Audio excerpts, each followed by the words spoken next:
Bismillahirrahmanirrahim. Assalamualaikum warahmatullahi wabarakatuh. Alhamdulillah, hari ini kita masih dapat melanjutkan pelajaran kita walaupun dengan kondisi yang kurang memadai, ya. Tidak langsung bertatap muka, tapi hanya melalui video YouTube ini. Tapi tidak apa, mudah-mudahan keterbatasan yang ada ini tidak mengurangi niat kita untuk menuntut ilmu, tidak mengurangi usaha kita dalam menuntut ilmu. Hari ini, ya, dalam video ini saya ingin menjelaskan terkait dengan zaman praaksara yang pada pekan lalu kita sudah bahas sedikit, gitu, terkait dengan zaman ini. Sampaikan pekan lalu kita sudah membuat terkait 2 lagu pembelajaran, yaitu zaman praaksara berdasarkan geologis dan zaman praaksara berdasarkan arkeologis. Tapi sebelum saya masuk ke penjelasan terkait dengan jenis zaman praaksara ini, saya akan mereview sedikit terkait dengan pengertian zaman praaksara. Zaman praaksara, kalau dari segi bahasa, kita bisa lihat pra artinya sebelum dan aksara artinya tulisan. Jadi pengertian dari secara bahasa, ya, sebelum tulisan, ya. Tapi secara definisinya, jadi zaman praaksara adalah zaman di mana manusia belum mengenal tulisan. Kita mungkin berpikir, bagaimana kita bisa tahu bahwa pada zaman dahulu ada disebut dengan zaman praaksara? Apakah benar? Atau jangan sampai ini hanya karangannya orang saja? Kan kita tidak pernah hidup pada masa itu.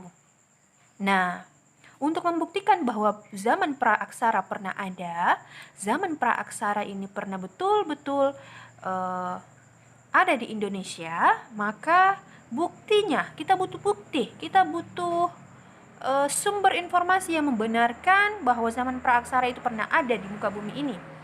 Maka dibedakan. Ternyata memang benar ada, ya, sumber informasi itu.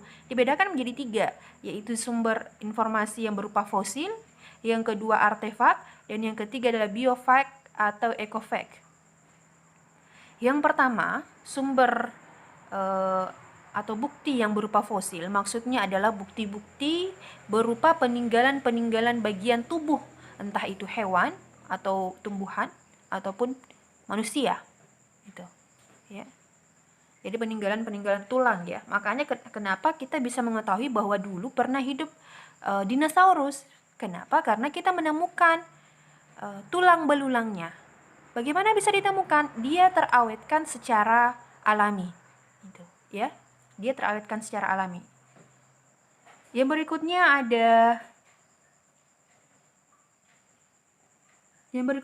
ada artefak. Artefak ini adalah peninggalan-peninggalan atau barang-barang peninggalan yang ditinggalkan oleh manusia-manusia pada zaman praaksara. Contohnya ditemukannya kapak genggam, kapak perimbas, moko, nekara, punden berundak-undak, ya, dolmen, dan lain sebagainya. Ya. Itu semua adalah artefak, ya, peninggalan-peninggalan. Tapi berupa benda. Yang berikutnya ada biofact atau ecofact. Biofact atau ecofact ini adalah peninggalan-peninggalan yang merupakan hasil interaksi antara manusia dengan lingkungannya. Bagaimana contohnya? Contohnya kalau pekan lalu saya sudah bahasakan salah satu contohnya yaitu Kejoken Mokdinar. Kejoken Mokdinar ini adalah sampah rumah tangga, yang mana kalau kita lihat di bukunya, Kejoken Mokdinar ini adalah sisa-sisa hasil buruan pada masa dulu, ya, berupa kulit-kulit kerang yang kemudian ditumpuk menjadi bukit-bukit kecil yang tingginya kira-kira sekitar 7 meter. Nah, kalau begitu saya langsung saja ke jenis-jenis jenis-jenis zaman praaksara. Kalau pekan lalu saya bahas terkait dengan zaman praaksara hanya 2 saja yang saya jelaskan, ya. Kita buatkan lagu pembelajaran, yaitu zaman praaksara berdasarkan geologis dan arkeologis. Saya jelaskan dulu terkait dengan zaman praaksara secara geologis. Zaman ini ya dibedakan menjadi 4. Zaman Arkaikum, Paleozoikum, Mesozoikum, dan Neozoikum atau biasa disebut dengan Kenozoikum. Kalau kita berbicara terkait dengan zaman praaksara secara geologis berdasarkan keadaan bumi ya, dan berdasarkan fosil-fosil yang ditemukan, maka zaman yang pertama adalah zaman Arkaikum, di mana di zaman ini diawali dengan teori Big Bang, yang mana dijelaskan bahwa teori Big Bang itu berupa sebuah titik yang kemudian di angkasa ini ya, di angkasa kemudian dia meledak, kemudian menghasilkan alam semesta, galaksi ya, menghasilkan galaksi yang salah satunya yang kita tempati sekarang yaitu galaksi Bima Sakti, yang mana bumi menjadi salah satu bagian dari galaksi Bima Sakti itu. Ibaratnya telur yang baru keluar dari ayam, dia agak hangat-hangat. Sama dengan bumi yang ketika itu baru terbentuk, dia suhunya panas gitu. Dia suhunya panas sehingga tidak ada makhluk hidup yang hidup pada waktu itu. Belum ada. Dan kenapa belum ada? Karena tidak mampu makhluk hidup karena suhunya sangat panas. Itu ya. Dan masih belum banyak air itu. Ingat ya, sumber kehidupan itu adalah salah satunya air. Baik itu tumbuhan, hewan maupun manusia, semuanya itu membutuhkan air.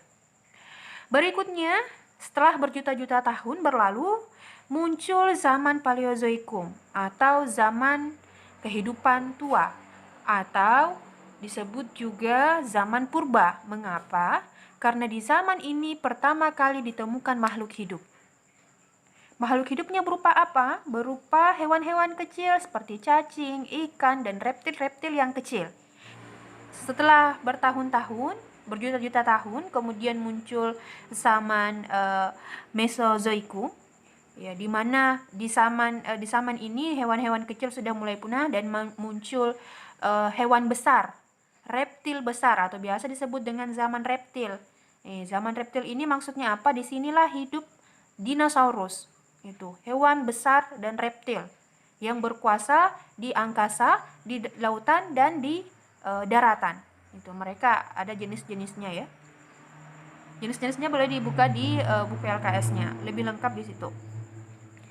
Lanjut, kemudian setelah berjuta-juta tahun berlalu, kemudian muncul zaman Neozoikum atau Kenozoikum, ya, di mana disebut dengan kehidupan muda.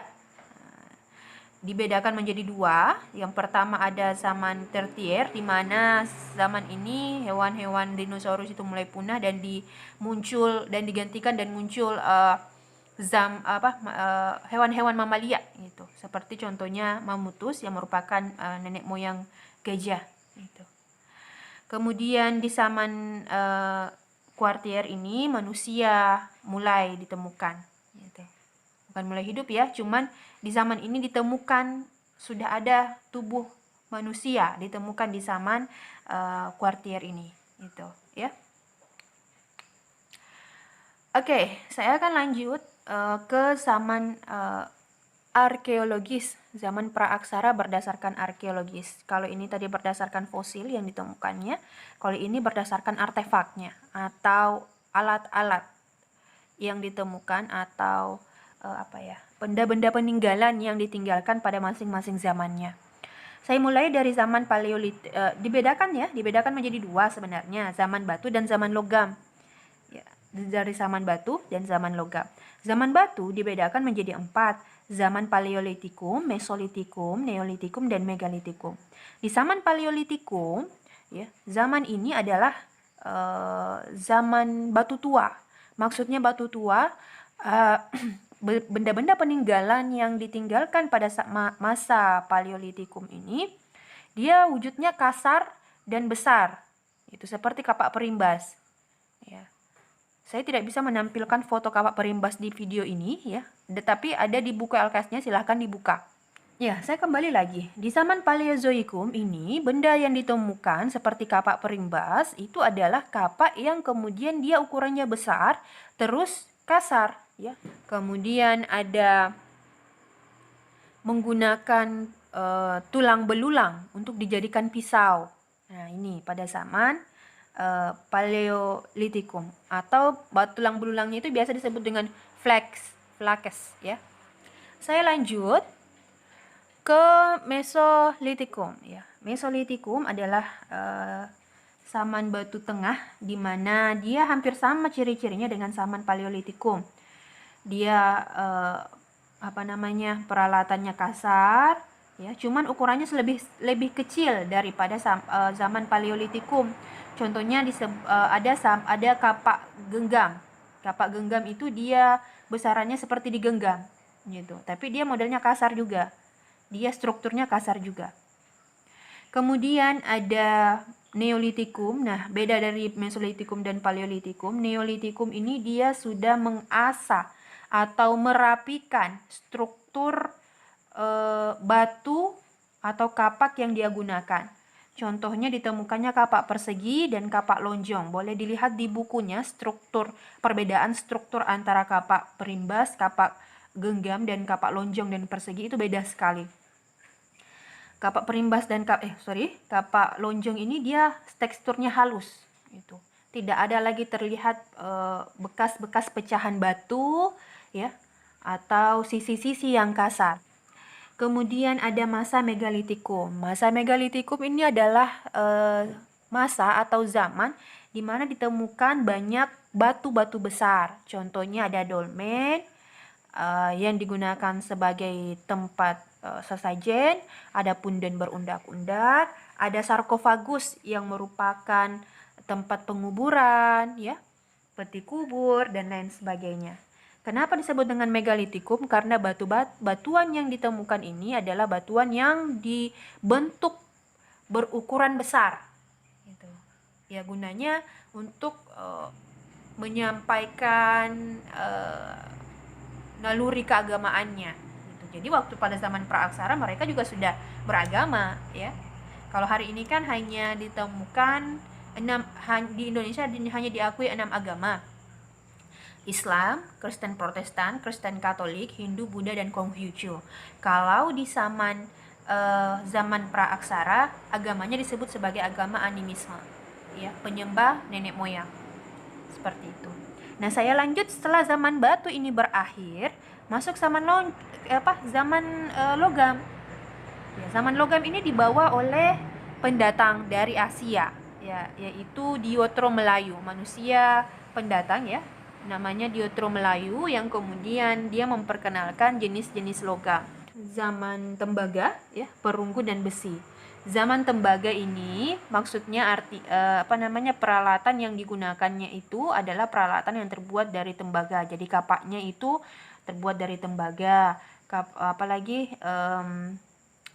moko, yaitu peralatan keagamaannya terbuat dari tembaga, ya. Terus perunggu juga seperti itu. Jadi peralatannya terbuat dari perunggu, dan besi peralatannya terbuat dari besi. Itu hanya itu saja yang membedakan antara masing-masing zaman ini. Saya pikir itu jelas, ya. Kalau ada pertanyaan nanti boleh ditanyakan di grup mapel kita, ya.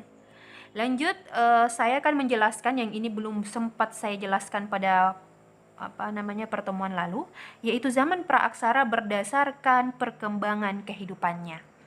Sebenarnya, ya, zaman ini hampir sama dengan zaman arkeologis, gitu. Zaman praaksara berdasarkan arkeologis. Jadi kalau kalian sudah hafal dan paham terkait dengan zaman praaksara secara arkeologis, maka kalian akan mudah memahami terkait dengan zaman praaksara berdasarkan perkembangan kehidupannya. Mengapa? Ini hanya terkait dengan bagaimana cara manusia bertahan hidup di alam. Bagaimana cara dia hidup di alam dan di dunia, gitu, ya. Saya mulai saja. Yang pertama, zaman ini ya, zaman praaksara berdasarkan perkembangan kehidupannya dibedakan menjadi 3, yaitu zaman praaksara masa berburu dan mengumpulkan makanan, masa bercocok tanam, dan masa perundagian. Masa berburu dan mengumpulkan makanan dibedakan menjadi 2, yaitu masa berburu dan mengumpulkan makanan tingkat sederhana dan tingkat lanjut. Saya jelaskan dulu terkait dengan zaman praaksara berdasarkan perkembangan kehidupan, di mana masa berburu dan mengumpulkan makanan yang tingkat sederhananya. Kalau zaman ini bisa kita samakan dengan zaman Paleolitikum.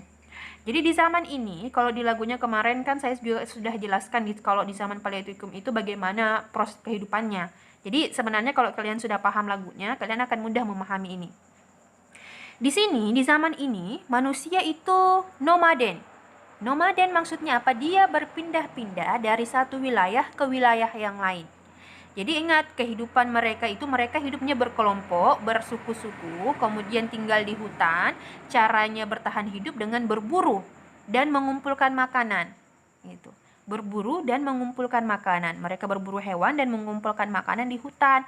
Yang bertugas berburu adalah laki-laki dan yang bertugas mengumpulkan makanan di hutan, ya, seperti buah-buahan, sayur-sayuran, ya. Itu adalah perempuan, gitu ya. Itu cara hidup mereka. Jadi mereka membagi tugas seperti itu. Nah, mereka tinggalnya di hutan, ya. Jadi ketika hutan itu sudah habis barang hewan buruannya atau sudah habis sudah habis makanannya di situ, maka mereka akan pindah ke hutan yang lain. Mereka akan mencari hutan yang lain. Seperti itu, ya. Nah, sedangkan kalau masa berburu dan mengumpulkan makanan tingkat lanjut, kita samakan dengan zaman Neolitikum. Kalau tadi ini nomaden ya, ini sebenarnya masih nomaden juga, cuman sudah menetap, mulai menetap. Menetapnya di mana? Dia menetapnya di Abrisorch atau gua-gua. Bagaimana bisa ditemukan? Bagaimana bisa diketahui bahwa mereka tinggal di gua-gua? Dengan ditemukannya gambar-gambar atau lukisan-lukisan dari manusia zaman purba. Itu ada berupa cap tangan, ya, atau ada berupa gambar yang menceritakan tentang kehidupan mereka. Nah, ini termasuk sebenarnya dari biofact, ya, atau ecofact, ya. Jadi ini bukti peninggalannya berupa biofact, artinya interaksi dia dengan lingkungan dan interaksi dia dengan alam. Seperti itu. Jadi lanjut saya ke zaman bercocok tanam. Kalau di zaman bercocok tanam ini bisa disamakan dengan Neolitikum. Di mana di zaman ini mereka sudah menetap, ya, dan mereka punya rumah dan bercocok tanam. Bercocok tanamnya mereka itu bagaimana? Mereka kemudian menebang hutan-hutan, kemudian mengalih fungsikan lahan hutan itu menjadi pertanian dan peternakan. Gitu, ya. Jadi mereka menebang pohon kemudian menanam tanaman yang mereka inginkan. Seperti itu. Ya. Mereka sudah punya rumah. Nah, di sini mereka perkembangan kehidupannya luar biasa. Di sini mereka sudah mulai mengenal pakaian, ya, pakaian yang dari kulit hewan, kemudian mereka juga memiliki perhiasan, ya, dan lain sebagainya. Tempat minuman, ya. Lanjut ke zaman perundagian. Zaman perundagian ini disamakan dengan zaman logam. Perundagian apa sih maksudnya perundagian? Perundagian artinya masa pertukangan, gitu. Jadi kalau kita melihat bagaimana cara membuat peralatan dari tembaga, perunggu maupun besi itu melalui harus melalui tukang. Artinya entah dia dibuat dengan cetakan atau dibuat dengan pahatan, itu tetap harus melalui entah itu dicor atau dengan menggunakan cetakan tadi, ya, tentu harus melalui tukang atau ahli, orang yang ahli terkait dengan pembuatan peralatan pada masa logam ini. Maka disebut dengan masa perundagian atau masa pertukangan. Itu saja penjelasan saya hari ini. Kalau ada pertanyaan silahkan ditanyakan, boleh di grup ataupun via Japri gitu ya, atau jaringan pribadi atau chat pribadi. Selanjutnya saya akan memberi tugas ya, supaya kalian lebih memahami lagi terkait dengan materi kita. Maka silahkan membuka LKS-nya ya, silahkan dikerjakan tugas halaman 77 soal pendalaman bagian A dan sampai nomor 10 ya, dan dilanjutkan dengan tugas bagian B yaitu isian ya, esai di halaman 78. Ya, itu saja hari ini yang saya sampaikan. Jika ada pertanyaan, sekali lagi, jika ada pertanyaan boleh via Japri ya, jika ada yang ingin ditanyakan atau kurang dipahami seperti itu. Oke, jangan lupa saya akan tunggu tugasnya paling lambat 5 menit sebelum pelajaran usai. Dikirim via chat pribadi. Oke, terima kasih. Kurang dan lebihnya mohon dimaafkan. Assalamualaikum warahmatullahi wabarakatuh.